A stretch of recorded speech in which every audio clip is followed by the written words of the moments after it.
जरा सोचिए, एक आदमी दुश्मन के इलाके में है, न उसके पास हथियार है, न पहचान और न ही खुद की सुरक्षा है। वो कभी रिक्शा खींचता है तो कभी मोची बनकर सड़क किनारे बैठा रहता है। लोग उसे मामूली इंसान समझते हैं, लेकिन उन्हें क्या पता कि वो आदमी दुश्मन की पूरी साजिश पड़ चुका है और उसी पल से उनकी हार शुरू हो चुकी है। दोस्तों, आज की कहानी ऐसे ही एक शख्स की है जिसे भारत का जेम्स बॉन्ड कहा जाता है। हम बात कर रहे हैं अजित डोभाल की, भारत के मौजूदा नेशनल सिक्योरिटी एडवाइजर, देश के सबसे ताकतवर ब्यूरोक्रेट्स में से एक और 21वीं सदी का चाणक्य। जेम्स बॉन्ड की फिल्मों में जो थ्रिल दिखता है वो अजीत डोभाल ने अपनी असल जिंदगी में जिया है। पाकिस्तान आज भी उनके नाम से सिहर उठता है। कभी पहचान बदलकर दुश्मन के बीच रहना, कभी धर्म बदलकर दूसरे देश का नागरिक बन जाना, तो कभी दुश्मनों के साथ बैठकर उनसे ही उनकी सबसे खुफिया जानकारी उगलवा लेना। 30 साल की अंडरकवर जिंदगी में उन्होंने ऐसे कारनामे किए जो जासूसी की दुनिया में मिसाल बन गए। आज 77 साल की उम्र में भी जब वो टीवी या किसी इवेंट में दिखते हैं तो वही तेज नजर, वही कंट्रोल और वही आत्मविश्वास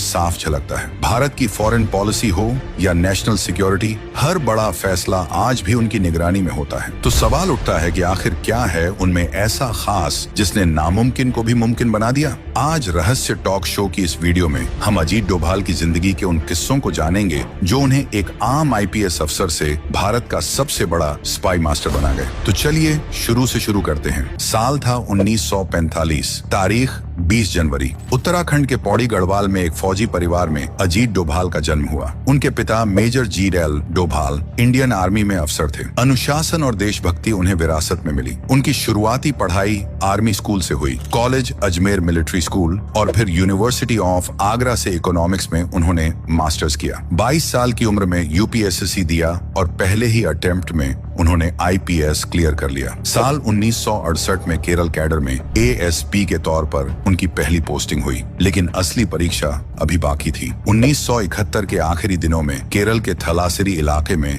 अफवाहों ने हिंदू मुस्लिम दंगों का रूप ले लिया। इलाका जल रहा था, लूट, हिंसा, डर, सब कुछ बेकाबू था। तत्कालीन गृह मंत्री के करुणाकरण को एक ऐसे अफसर की तलाश थी जो हालात संभाल सके, और उनकी नजर पड़ी एक युवा IPS पर जिसका नाम था अजीत डोभाल। उन्हें सर्विस में आए सिर्फ 3 साल हुए थे, लेकिन उनके सीनियर्स जानते थे कि ये अफसर अलग है। डोभाल मैदान में उतरे, उन्होंने लाठी नहीं चलाई, गोली नहीं चली, बस उन्होंने बात की, सुना और समझाया, और कुछ ही दिनों में दंगे थम गए। इतना ही नहीं, लोग एक दूसरे का लूटा हुआ सामान खुद लौटाने लगे। जो काम पूरी स्टेट पुलिस नहीं कर पाई वो एक आदमी ने कर दिखाया, और यहीं से केरल से दिल्ली तक एक नाम गूंजने लगा, और वह नाम था अजीत डोभाल। यही वो मोड़ था जहां से एक IPS अफसर भारत का स्पाई मास्टर बनने वाला था। केरल में दंगों को शांत करने के बाद एक बात साफ